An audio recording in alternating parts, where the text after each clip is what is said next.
Alhamdulillah sehat ya. Izin, saya mau ke Mas Suryo dulu dari Gelora. Ini sebenarnya kenapa sih? Apakah memang masa lalu yang belum kelar begitu sehingga ada penolakan dari Gelora terhadap PKS untuk masuk ke dalam koalisi Prabowo Subianto? Apa yang menjadi concern sebenarnya? Iya, saya kira entah dari mana ya narasi yang dibangun bahwa Partai Gelora secara keras menolak PKS masuk ke dalam koalisi. Kan Pak Sekjen yang ngomong. Pak Sekjen berbicara tentang bahwa yang bermasalah jika PKS masuk adalah PKS dengan dirinya sendiri.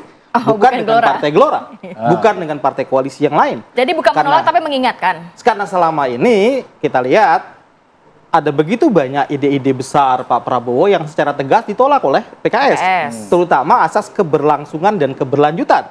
Narasi-narasi PKS bahkan sampai hari ini, saya ini jubir TKN Prabowo Gibran, hari-hari itu berhadapan dengan stereotip negatif yang dilabeli oleh PKS terhadap Mas Gibran, terutama sebagai anak haram konstitusi, itu nggak selesai-selesai.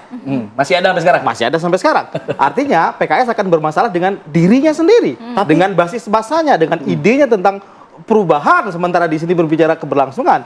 Tetapi bahwa terkait Partai Gelora menolak PKS bergabung itu saya kira narasi yang keliru. Bukan porsi Partai Gelora berhak untuk berbicara tentang siapa yang akan ditunjuk oleh Pak Presiden di dalam pembentukan pemerintahannya. Itu murni prerogatif Presiden. Tapi kenapa hanya PKS yang diingatkan? Kan ada Nasdem juga, ada PKB juga yang sudah duluan malah. Enggak, karena teman-teman media bertanya tentang sikap PKS kepada Gelora. Karena ada Gelora merespon. Pertanyaannya baru itu. Iya. Oke, kalau Nasdem PKB gimana? Coba sekarang. Ya sekali lagi kalau urusan pembentukan kabinet itu murni prerogatif Presiden. Gelora hanya akan mengawal presidensialisme.